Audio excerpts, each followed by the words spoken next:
Et bienvenue à notre émission vraiment spéciale parce que notre invitée aujourd'hui, Madame la préfète, tout le monde connaît. Donc, bonjour Madame Claire Bolduc, la préfète de la MRC. Bonjour. Bonjour Josette. Et bienvenue à... Là, je vais vous dévoiler un petit secret. Probablement que les spectateurs, les téléspectateurs ne sont pas au courant, Madame la préfète, que nous sommes dans votre bureau à Kipawa. Alors, surprise de surprise, mais c'est une bonne nouvelle en même temps. Alors, Madame la préfète, alors on est vraiment content ici, TVC TK, nous avons accepté votre invitation de vous rencontrer dans votre bureau à Kipawa. Donc, sur le territoire de la MRC, est-ce que vous avez d'autres bureaux? Alors, on sait que le bureau principal est à Ville-Marie. Tout à fait. Est-ce que vous en avez d'autres? Le bureau principal est à Ville-Marie, mais on s'est donné la peine d'avoir plusieurs lieux où on peut servir la population. Parce que la MRC, elle est au service des municipalités, mais également au service de la population. Alors, on peut dire la première antenne qui naturellement s'est développée, c'est à Fabre, notre écocentre. Il y a toute une équipe de travail dédiée spécifiquement aux matières résiduelles qui travaille à Fabre. Ensuite, on a eu un bureau à Laverlechère-Anguillier qui s'est développé et qui regroupe certains services spécifiques et qui vont toucher plus les municipalités du secteur Est, par exemple, ou l'ensemble de la MRC, mais qui sont un poste seul, donc des gens qui peuvent interagir peu importe où ils sont. Et on a également un bureau ici à Kipawa depuis maintenant presque 5 ans. Dès mon entrée en fonction, on s'est donné un bureau ici à Kipawa. Et il y a une personne dont le poste de travail est attitré ici à Kipawa. Donc, peut-être mentionner aussi que nous sommes dans le bureau municipal de la municipalité de Kipawa. C'est ça. Donc, le bureau, si vous voulez rencontrer Madame la préfète, alors peut-être les détails. Est-ce que votre horaire, combien de fois vous êtes à votre bureau ici à Kipawa? On essaie d'être ici, et là, c'est vraiment moi. J'essaie d'être sur le territoire une fois ou 2 semaines. Okay. Maintenant, ce n'est pas selon un horaire fixe, étant donné la nature des horaires de travail qu'on peut avoir. Et souvent, on va plutôt planifier, organiser des rencontres, justement pour être en mesure pas de justifier, mais de se déplacer et de maximiser tous les déplacements qu'on fait. Okay. C'est un signal qu'on donne aussi sur l'importance de tous les territoires au Témiscamingue. Il y a des bureaux qui sont établis un peu partout. Il y a un signal qu'on est au service de la population. Il y a des activités particulières qui peuvent se tenir dans les bureaux. Par exemple, quand on a un nouveau rôle d'évaluation et que les gens ont des questions, les citoyens, les citoyennes ont des questions, ont des interrogations sur comment ça se fait, que mon évaluation a augmenté ou elle a baissé, ça peut arriver. Et là, à ce moment-là, les équipes de la MRC peuvent se déplacer et s'installer ici et accueillir des gens qui auraient des questions. Il y a, comme je l'ai dit tout à l'heure, on a une employée dont le bureau est ici de façon permanente, qui elle aussi interagit partout sur le territoire du Témiscamingue. Donc, on donne un signal clair, tous les territoires sont importants et on a des bureaux qui le concrétisent. C'est pas... Le territoire témiscamien, ce n'est pas une ville, c'est un ensemble d'endroits, de milieux de vie, de municipalités et de communautés. Alors, on est le plus possible répandu sur le territoire. C'est une très bonne nouvelle que vous partagez avec nous. Puis en plus, nos téléspectateurs sont témoins, puis ils ont entendu cette bonne nouvelle. Alors, nous sommes les bienvenus. Alors, vous nous invitez chez vous. Dans nos bureaux, dans l'édifice municipal de Kipawa, on est vraiment contents. On est vraiment contents de cet endroit-là. Alors, on va en profiter pendant que nous sommes chez vous, à Kipawa. Alors, vous avez des sujets assez importants, dont 3 en particulier que vous aimeriez partager avec nous, puis qu'on va aborder. Alors, sûrement, il va y avoir des questions que je vais vous poser concernant ces sujets. Alors, tels que, je vais vous donner les 3 grands titres. Donc, il y a des projets que la MRC va investir. Alors, c'est pour améliorer le dynamisme et la qualité de vie du territoire du Témiscamingue. Tout à fait. Donc, il y a déjà des sous lors de votre dernière réunion. Vous avez choisi 8 projets qui ont été acceptés, donc on va vous donner les détails sur ça. Les soins de santé, je pense que c'est un sujet super chaud. Sujet d'actualité, s'il en est Oui, temps. on va en parler. Et ensuite, l'Internet haute vitesse. Oui. Alors, si le temps nous permet, on aimerait aborder ces 3 sujets-là avec vous, Madame la préfète. On va se donner le temps de les traiter correctement. On va prendre le temps parce que ce sont des sujets que je trouve, puis je pense que la population, ce sont très importants là. Tout à fait. Surtout là, les soins de santé, je pense que ça c'est un sujet super chaud dans le moment là. OK, alors je vous laisse si vous voulez, on pourrait commencer avec les différents projets que vous avez acceptés lors de votre dernière réunion mensuelle de la Du MRC. conseil, Oui, du conseil. Donc il y a des sous alloués. Donc, les projets, alors, est-ce que vous pourriez nous expliquer un peu comment ça fonctionne? Parce que c'est dans le projet des fonds de région et de ruralité. Et vous avez eu un certain montant il y a 180 000 $ qui vont aider certaines municipalités avec les projets qu'ils ont présentés au comité qui a finalement décidé là, quel projet est-ce qu'on va aider financièrement. En fait, c'est important de mentionner le fonds Région Ruralité qui s'adresse au MRC. C'est un fonds qui alloue pour la MRC de Témiscamingue près d'1,5 million annuellement pour les 5 ans. Ça, c'est provincialement? C'est le gouvernement du Québec qui a octroyé des fonds de développement Région Ruralité à toutes les MRC du Québec. La MRC de Témiscamingue reçoit 1,5 million, 1,5 million. Et cette enveloppe-là sert à déployer à appuyer le développement économique de notre milieu. De ces sommes-là, nous, on alloue un budget pour le soutien de la Société de développement du Témiscamingue qui accompagne toutes les entreprises, les entrepreneurs. On a également des sommes qui sont dédiées à des emplois, des agents de développement spécifiques dans notre MRC, agents de développement culturel, par exemple, ou agents de développement en agroalimentaire. Mais il reste des sommes pour lesquelles on investit de l'argent dans les milieux, dans les municipalités. 2 volets qui représentent à peu près plus d'1,5 million sont disponibles pour les organismes et les municipalités pour réaliser des projets qu'ils souhaitent mettre en œuvre, mettre de l'avant. Alors, on appelle ces projets-là les fonds de développement du territoire, c'est resté là. C'est le GAM. On procède, on approuve au conseil, en même temps qu'on approuve le budget, qu'on détermine les montants qui seront disponibles, on approuve la politique qui va servir à encadrer l'utilisation de ces sommes-là. La politique dit, c'est une politique d'appui aux projets structurants sur le territoire. Donc, c'est clair, c'est des projets innovants, c'est des projets qui amènent une amélioration dans les milieux de vie, qui amènent une amélioration dans l'offre de services au niveau des communautés, des municipalités. C'est des projets qui donnent un plus à l'ensemble du territoire.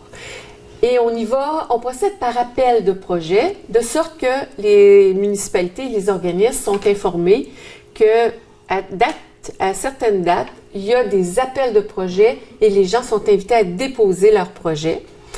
Dans un volet qui couvre un besoin de municipalités ou d'organismes, la somme maximale qui peut être allouée, c'est 30 000 $.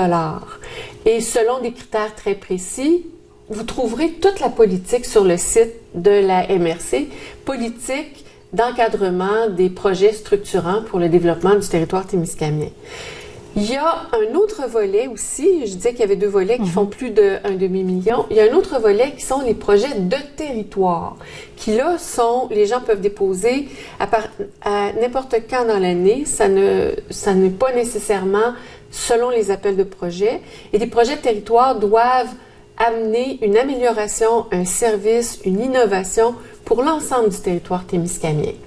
À titre d'exemple, ou toucher plusieurs municipalités, ou à titre d'exemple, on a soutenu financièrement les résidences d'aînés, le projet ici à Témiscamingue ou le projet qui s'est réalisé à la Verlochère-Anglier.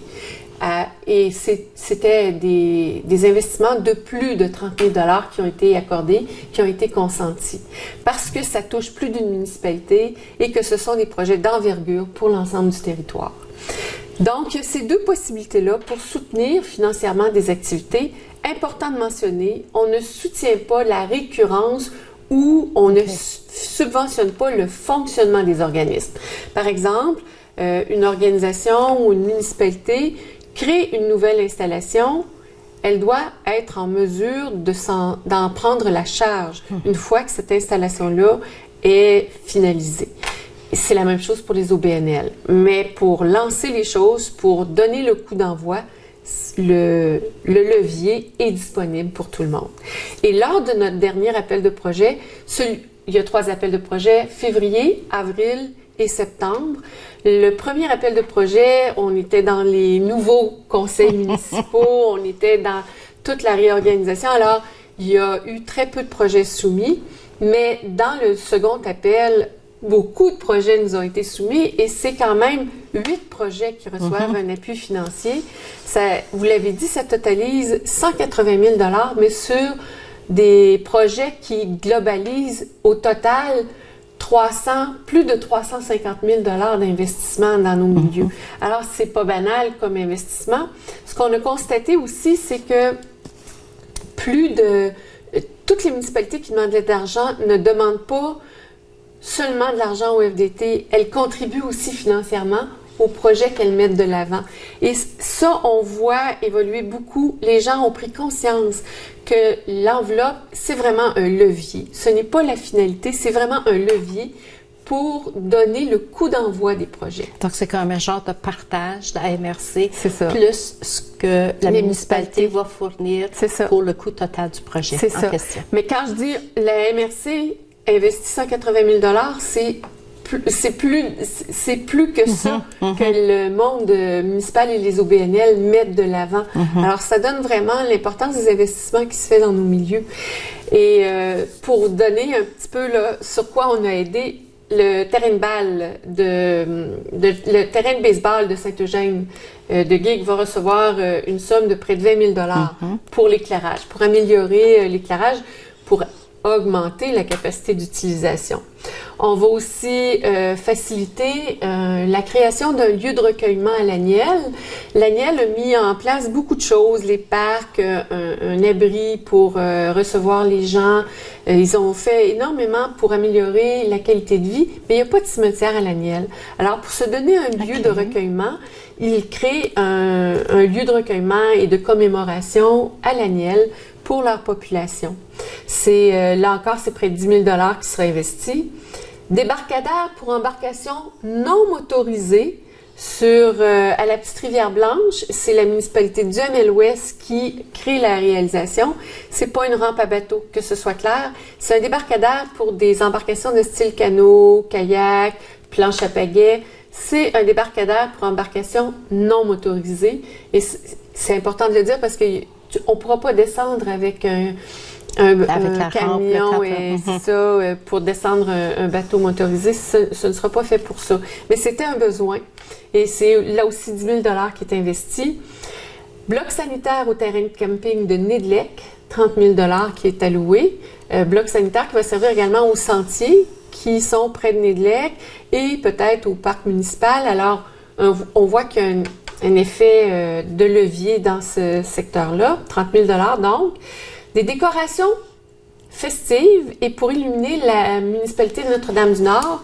C'est un besoin d'ailleurs que les municipalités avaient identifié en matière d'attractivité ou d'accueil touristique. Notre-Dame-du-Nord reçoit les gens qui arrivent de l'Abitibi, reçoit également les gens qui arrivent de l'Ontario. Donc, avoir une identification, une illumination festive, c'est intéressant, c'est approprié. Et les couleurs, les retenues, c'est les couleurs, les luminaires aux couleurs de culture athée, donc blanc et bleu. Okay. Et c'est vraiment, c'est aussi une mesure que je dirais de sécurité. Non seulement c'est beau, mais ça illumine les endroits passants à Notre-Dame-du-Nord. Alors, ça amène aussi un élément de sécurité. C'est là un montant de près de 17 000 $ qui sera investi.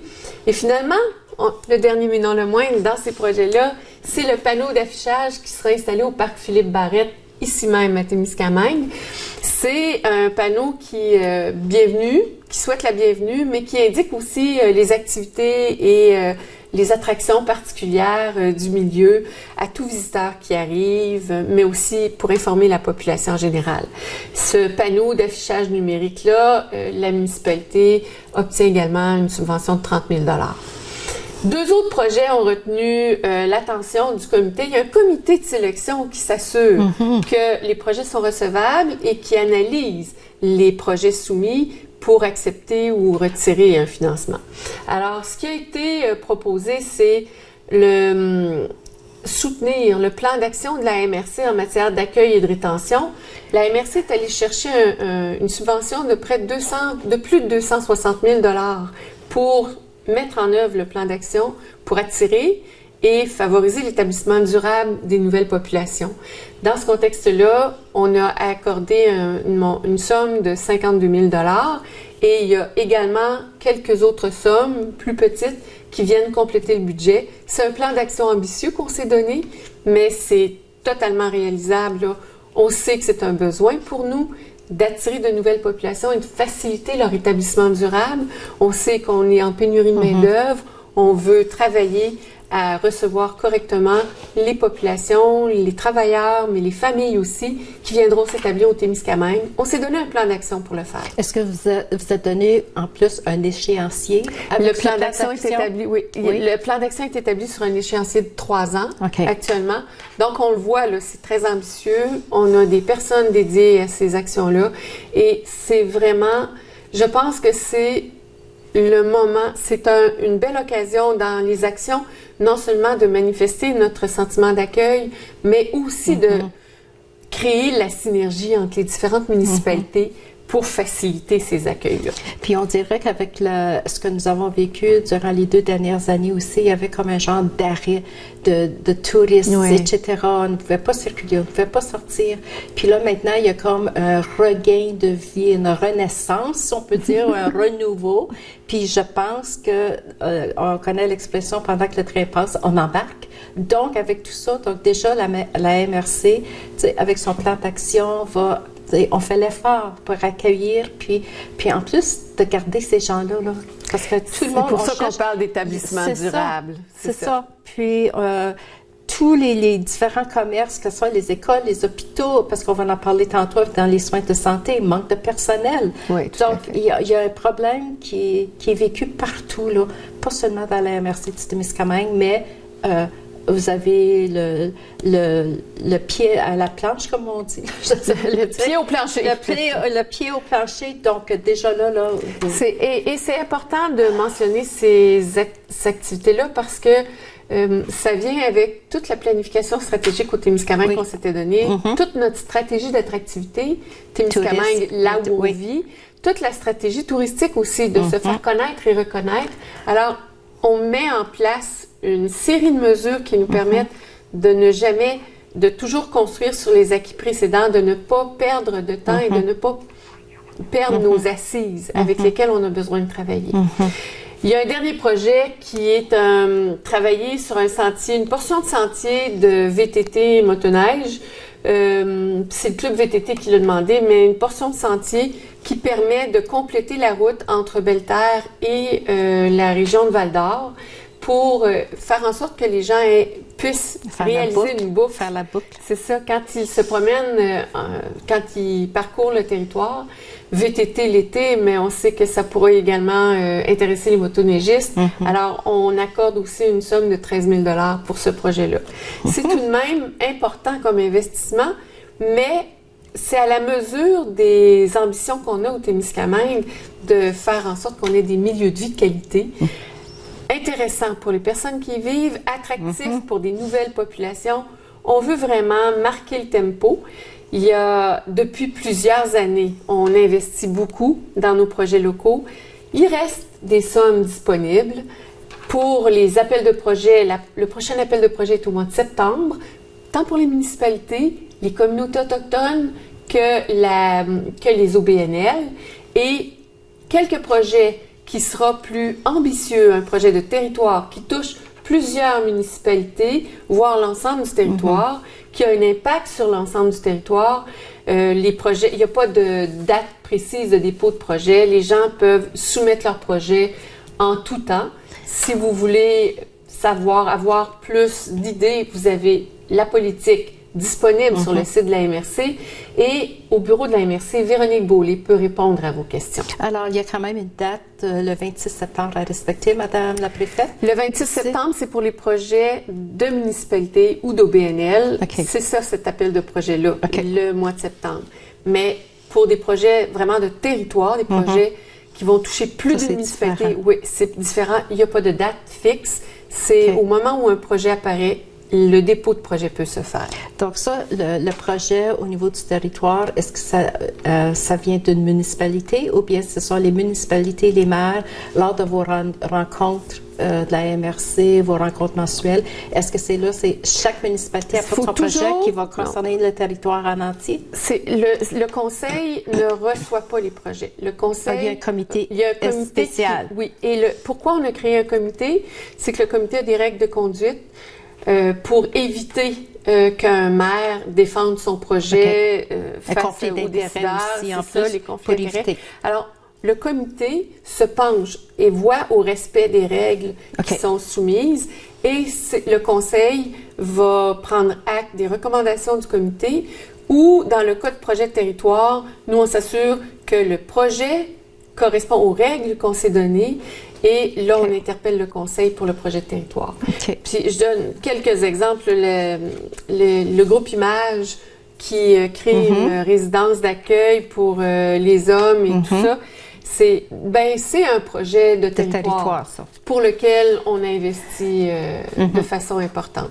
Mais les OBNL et les municipalités peuvent le faire. Et les projets de territoire, ça peut être soutenu par une ou des municipalités et ou OBNL. C'est un mix de tout. Ça peut être une seule organisation, ça peut être une seule municipalité, mais l'impact doit se sentir sur le territoire. Excellent. Maintenant, Madame la préfète, si vous désirez, nous pouvons passer au sujet chaud, dans le moment qu'on entend. Donc, ce sont les soins de santé au Témiscamingue, les interventions récentes. Il y a eu des coupures.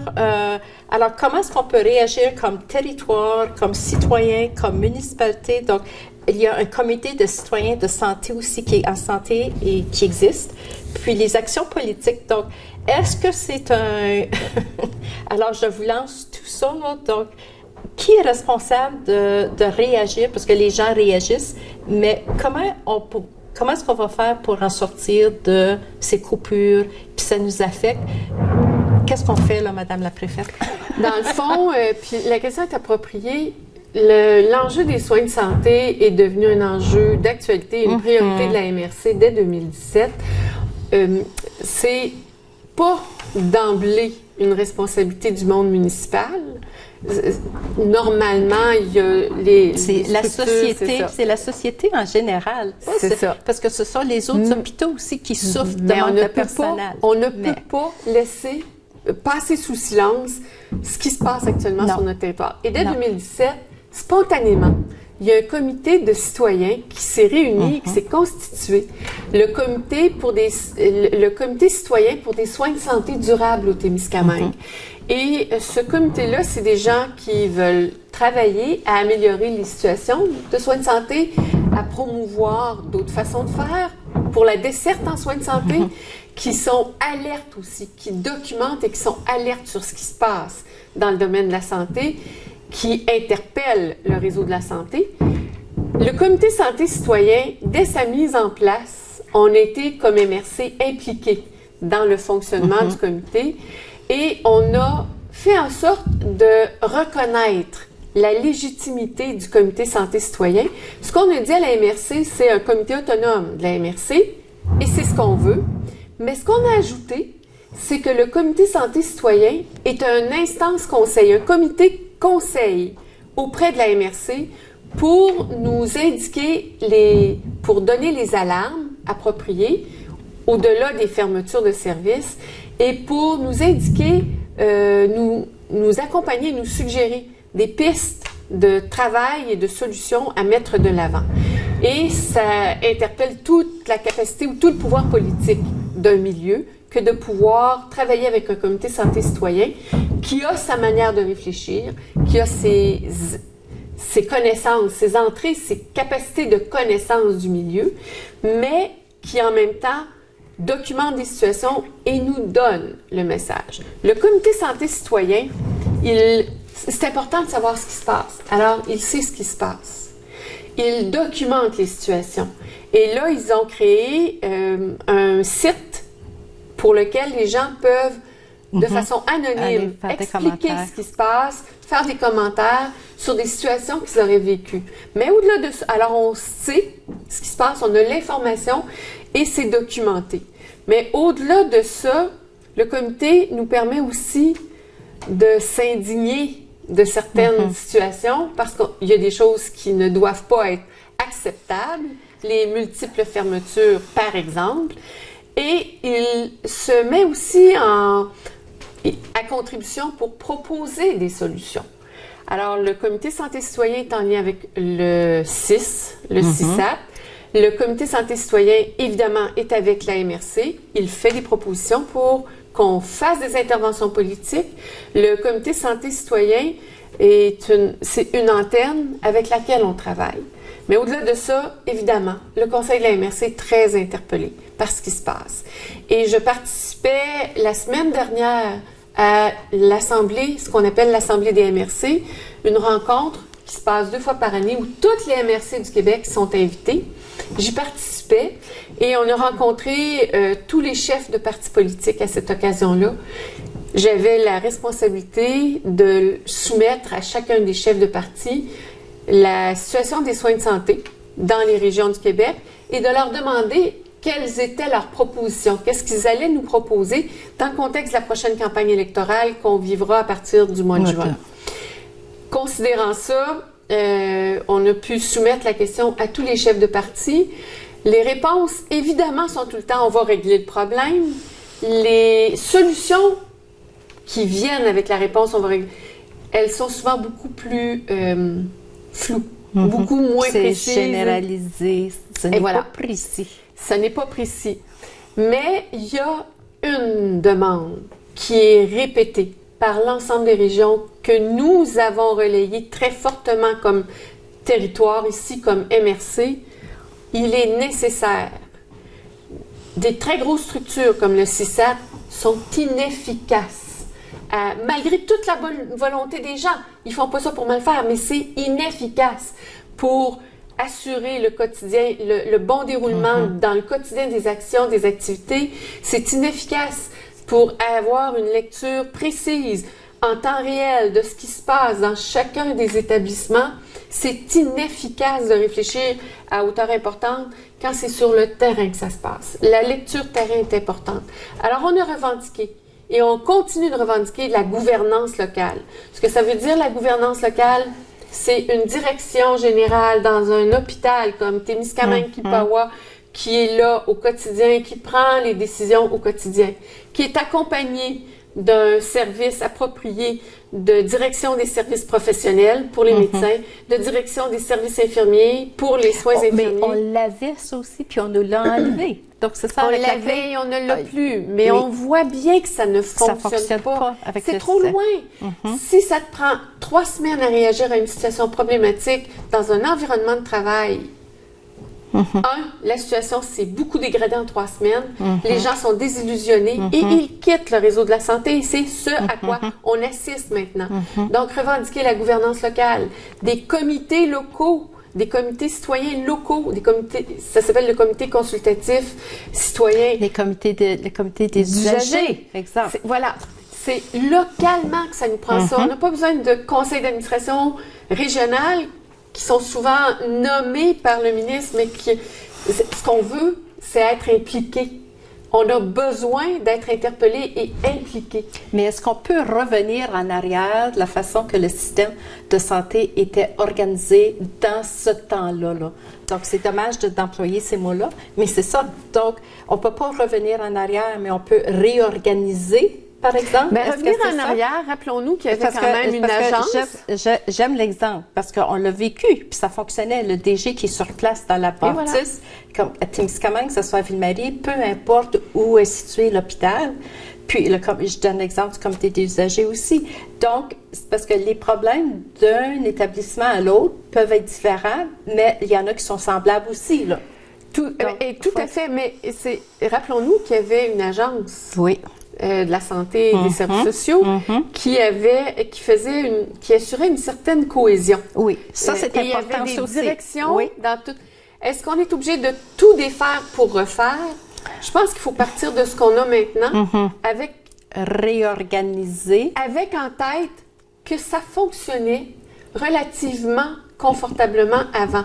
Alors, on a une PDG de CISAT maintenant, mais qui pourrait avoir un mandat plus régional, mandat à travers lequel on a vraiment décentralisé, beaucoup décentralisé, les gouvernances locales, un directeur général local, un directeur ou une directrice, et des directeurs de services professionnels et infirmiers localement, c'est nécessaire. C'est absolument requis. Et des comités citoyens ou des comités consultatifs locaux.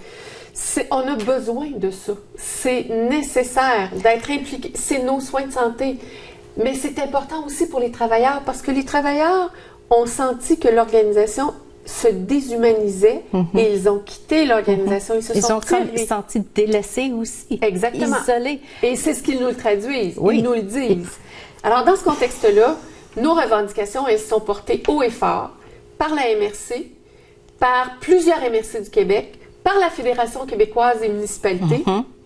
Et je vous informe que la Fédération québécoise des municipalités tient son congrès en septembre. On accueillera également en septembre les 5 chefs de parti qui, à ce moment-là, seront en campagne électorale. La présidente du congrès, qui est quelqu'un que je connais très bien, a décidé qu'il fallait absolument qu'on parle des soins de santé dans le congrès. C'est moi qui présiderai le congrès de la Fédération québécoise des municipalités en septembre. Bravo. C'est clair. Que les soins de santé, que les soins de santé vont être à l'ordre du jour de ce congrès-là. Ça, c'est bravo, bonne nouvelle. Mais les chefs politiques, comment ont-ils réagi la semaine passée? Est-ce qu'ils ont juste écouté avec les 2 oreilles, puis oui, on était au courant, oui. Mais probablement qu'au mois de septembre, là, il va y avoir un cheminement. Des programmes. Puis là, ils vont avoir eu le temps d'organiser, puis ils vont avoir la chance de présenter lors du congrès de la Fédération des Québécoises à la fin du mois de septembre. Pensez-vous qu'ils vont avoir quelque chose à vous présenter, chacun des chefs? On l'espère. Ce qu'on a entendu des chefs, ce qu'on a entendu de leur part. Quelle réaction avez-vous eu? Tout le monde dit il faut mettre fin au mur à mur, une solution pour tout le monde. Ça ne fonctionne pas au Québec. Oui, on est très heureux de l'entendre. Oui, c'est ça. Mais ils l'ont tellement tout dit qu'on se dit maintenant, arrêtez de le dire, faites-le. Agir. Alors, c'est ça. Et ce qu'on veut entendre, c'est justement réinstaurer. Quand M. Dubé, Christian Dubé, le ministre de la Santé et des Services sociaux, a dit il est temps de refonder notre système de santé, ce qu'on veut entendre, c'est justement de ramener les centres décisionnels le plus près possible du terrain. Ça veut dire dans chacun des hôpitaux. Ça veut dire aussi d'encadrer ces décisions-là de façon appropriée avec les autres directions qui sont nécessaires et les comités citoyens qui sont nécessaires. Mais c'est facile à dire aussi, Madame la préfète, parce que ce sont des paroles. Mais la deuxième étape maintenant, c'est d'agir. Mais ça se fera pas là, du jour au lendemain non plus. Il y a tout un cheminement. Être fait assez rapidement. Oui, peut-être. C'est une question de dire on le fait et de mettre en place les personnes là, tout de suite. Oui. Et ce qu'on pense, parce que ça va se réaliser, vous pensez? De cette façon-là, est-ce qu'ils vont comprendre que c'est ce que les municipalités... ça va se réaliser? La question est bonne. Ça va peut-être se réaliser, mais peut-être pas aussi vite que l'on pense puis qu'on voudrait. C'est jamais assez vite. Quand on est en situation de crise, c'est jamais assez vite. Ça aurait dû être fait il y a déjà 3 ans. On aurait dû réagir.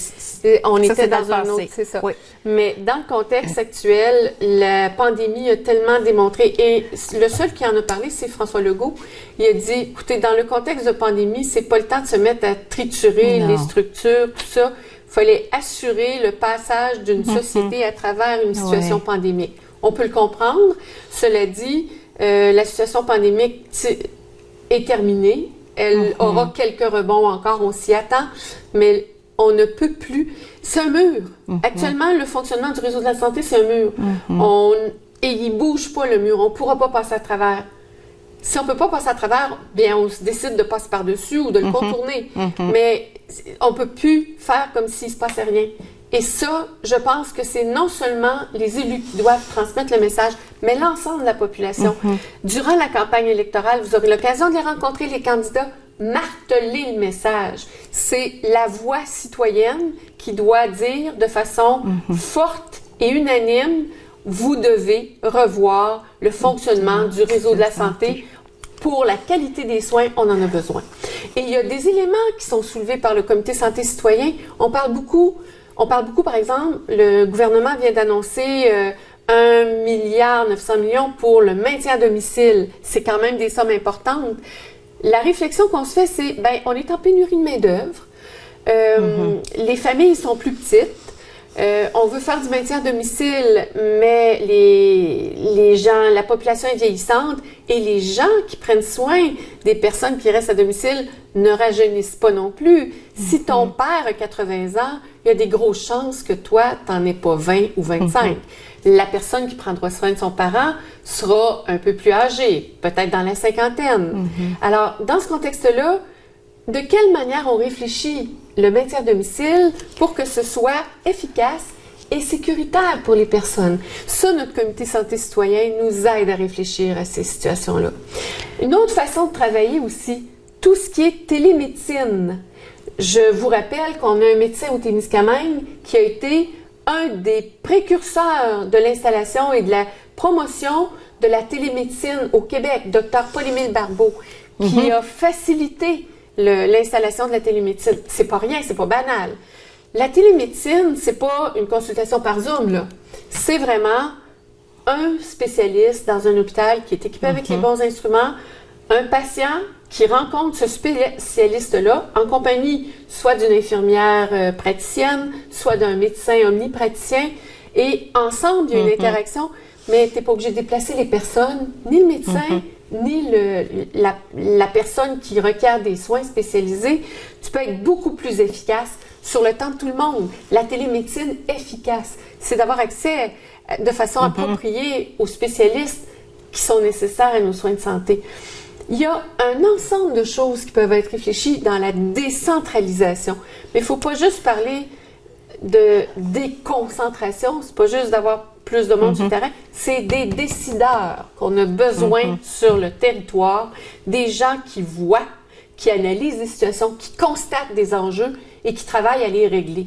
Pas des gens qui répondent très largement à tout un territoire ou à toute une région où les territoires ont toutes des réalités différentes, comme ça se passe actuellement, et qui, malgré toute leur bonne volonté, n'y arrivent plus, puis qui ont souvent plutôt un message d'en haut à transporter dans les milieux que d'entendre les besoins de la base pour les traduire vers les décideurs. Alors, on est vraiment dans cette étape-là. C'est une étape charnière. Je termine en mentionnant que j'ai eu l'immense plaisir de rencontrer un homme qui avait, en 2000, fait toute une analyse sur le réseau de la santé et qui a publié un rapport. J'ai rencontré M. Michel Clerc, CLAIR. Michel Clerc, il a déposé le rapport Clerc en 2001 et dans les conclusions, moi j'ai lu le rapport parce que je savais que j'allais le rencontrer, j'ai pris le temps de lire le rapport qui est assez volumineux, mais très simple à lire. Il disait, il y a plus de 20 ans, exactement ce dont on a besoin dans le réseau de la santé encore maintenant, mais il disait, il y a plus de 20 ans, si vous ne le faites pas, voici ce que vous allez rencontrer comme enjeu, comme problème, comme défi. Et c'est exactement ce qui se passe. J'ai eu la très grande chance de rencontrer Michel Clerc. On s'apprête comme MRC et comme avec notre comité santé citoyen à inviter M. Clerc à venir nous rencontrer ici. Ça va être une rencontre de travail, je le pense, vraiment, vraiment géniale. Et M. Clerc avait... Moi, je l'ai rencontré. Oui, Claire. Mais je l'ai rencontré. C'est un mot pas mal important aujourd'hui. Merci de le dire. Mais M. Clerc avait commenté. Il y avait 3 articles dans la presse qui parlaient de ses commentaires sur l'état du réseau de la santé au moment où le ministre Dubé annonçait qu'il fallait refonder le réseau de la santé. M. Clerc avait commenté et moi, j'avais lu ses commentaires, je trouvais que c'est très brillant, et on référait au rapport Clerc. Alors, je suis allée lire, je suis allée chercher. J'étais déjà une fan finie du monsieur avant de le rencontrer vendredi dernier, Donc jeudi dernier. vous l'avez dit, c'était un immense plaisir. Ah oui, un vrai... Donc, vous le connaissiez déjà, mais là, vous l'avez rencontré en personne. Et il n'a rien perdu de sa verve. C'est vraiment quelqu'un de... Il y a du gros bon sens. Il y a de la... Je dirais, il y a de la jarnigouenne. Okay. Il va mettre... Pied à terre, c'est la réalité, c'est comme ça, là. Pas de fioriture autour d'une problématique. C'est terre à terre. Terre à terre est très concret. Puis quand je dis de la jarnigouenne, là, ça, là, c'est ça qui se passe, puis c'est ça qu'il faut faire pour renverser la situation. C'est vraiment... alors, on l'aura avec nous, je l'espère, bientôt. Okay. Donc, lors de notre prochaine rencontre, probablement, là, d'autres... Ce serait bien s'il venait qu'il puisse s'adresser. Écoutez, on va regarder. Puis, votre bureau est quand même assez croyant. Il y a toujours de l'espace pour d'autres visiteurs. OK. Madame la préfète, nous sommes déjà rendus à notre 3e sujet. Nous avons le temps de parler de l'Internet haute vitesse. Alors, est-ce que vous avez des bonnes nouvelles à partager avec nous aujourd'hui? On a des bonnes nouvelles. On est comme tout le monde. On a travaillé très fort et je lève mon chapeau à M. Jacques Demers, notre président de la Fédération québécoise des municipalités, qui a martelé la nécessité de brancher tous les milieux à Internet haute vitesse. On a fini par obtenir un engagement.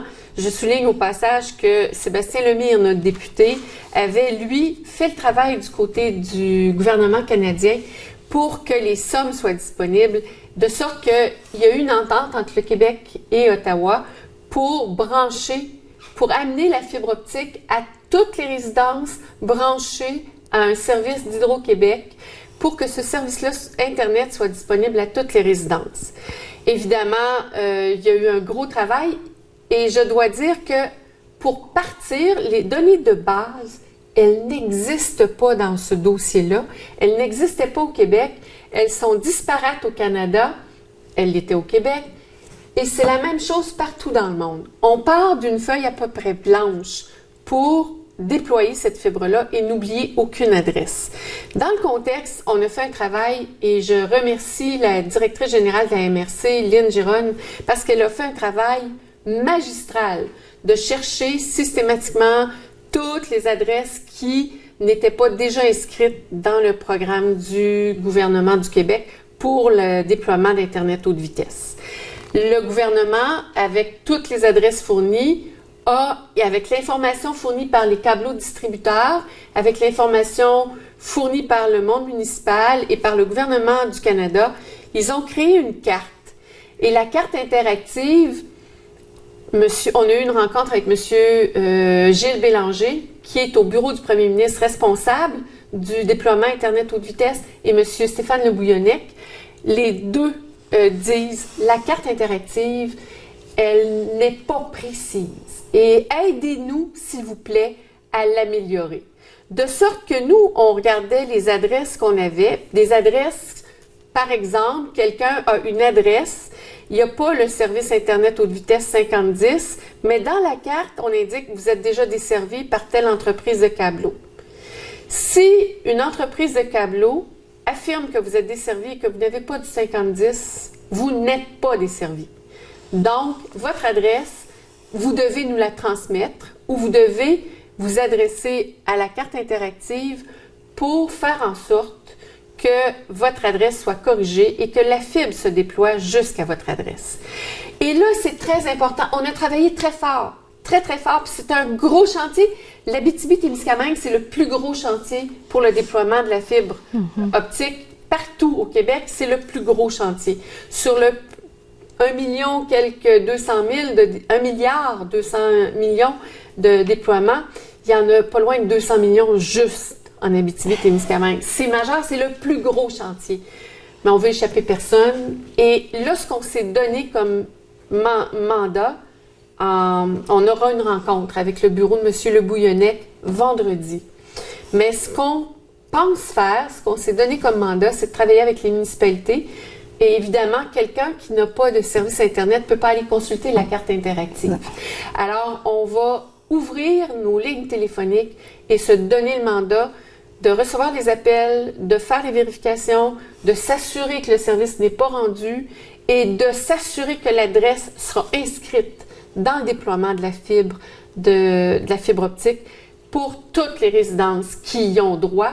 C'est un engagement du gouvernement que la fibre optique soit à chaque résidence qui est branchée à Hydro-Québec et qui ne reçoit pas un service Internet haute vitesse 50-10. C'est important, là, parce que on peut recevoir un service intermittent, on peut recevoir un service 5-1, on peut recevoir... C'est 50-10 que le gouvernement s'est engagé à donner. C'est la fibre optique qui nous amène l'information. Et nous, comme MRC, après la rencontre de vendredi, on va vraiment organiser de quelle façon on valide toutes les adresses. Tout le monde qui pense ne pas avoir le bon service, tout le monde qui ne l'ont pas déjà. Si Cablevision a affirmé qu'il vous dessert, parce que c'est celui qui a actuellement sur le territoire, si Cablevision a affirmé qu'il vous dessert, mais que le service auquel vous avez accès n'est pas le service 5010, on devra faire la correction. Si votre résidence est considérée comme étant desservie, puis là, je donne un exemple, autour de Ville-Marie, le lieu qui s'appelle la Pointe-aux-Vins, il y a une affirmation qu'il y aurait le service dans cet endroit-là, ce qui n'est pas le cas sur le terrain. Alors, on doit faire corriger la carte. Et M. Le Bouillonnec, jeudi dernier, était très, très, très clair sur « aidez-nous à vous aider ». Donc, on va interpeller les citoyens. C'est pour ça que je trouvais important d'en parler aujourd'hui. On va interpeller les citoyens. On va travailler à corriger la carte et à faire en sorte que toutes les adresses qui y ont droit reçoivent le service. Clairement, on va être très, très actif sur une action comme celle-là. C'est majeur. C'est vraiment très important pour tout notre monde. C'est la qualité du service. Il y a un engagement du gouvernement à de la qualité du service. Donc, c'est la qualité du service. C'est le droit des citoyens. On n'est pas des citoyens de second ordre. Alors, on va faire en sorte que l'information parvienne bien à tout le monde. Donc, et c'est aussi le développement global de notre territoire. On ne veut pas oublier personne. On fera appel à vous. On va vous le dire. Dès vendredi, la rencontre avec M. Le Bouillonnec aura lieu. Et tout de suite après, on décide de quelle façon on va travailler. On est prêt à mettre l'énergie requise parce que la desserte de notre population en matière d'Internet haute vitesse, c'était un engagement de 2017. On va de l'avant avec ça. C'est en cours de réalisation. C'est pas le temps d'échapper quelqu'un. Et on ne veut pas l'échapper. Excellent. Donc, on va avoir un suivi, Madame la Prophète? Oui, tout à fait. Okay. Tout à fait. Okay. Il y aura un suivi effectué. On fera une émission. On fera une présentation. On reviendra chez vous, dans votre bureau à Kipawa, donc pour que les gens sachent, puis peut-être de faire la publicité de votre bureau, donc les gens le savent que oui, vous êtes disponible. Parce que si les gens veulent me rencontrer, vous appelez évidemment, le meilleur moyen de me rejoindre, c'est soit courriel, soit cellulaire. Je suis pas ici à tous les jours, je le dis, et je n'ai pas de journée fixe pour être ici au bureau, mais on peut convenir d'un rendez-vous quand je me déplace au... Mais on peut toujours appeler au bureau de la MRC. Alors, on peut avoir de l'information pour savoir est-ce que vous êtes à Témis, à Kipawa, je dois vous dire. Au bureau de la MRC, oui. Mais je vous dirais, appelez-moi.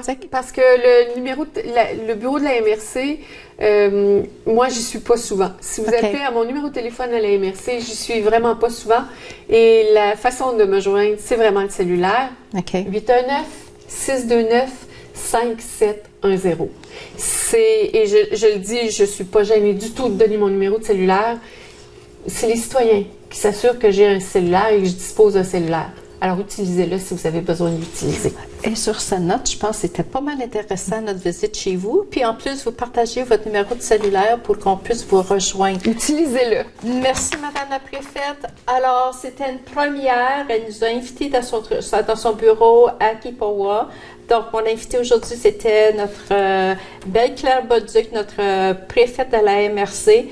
Elle nous a donné son cellulaire, son numéro de cellulaire. Donc, on le répète, le 819-629-5710.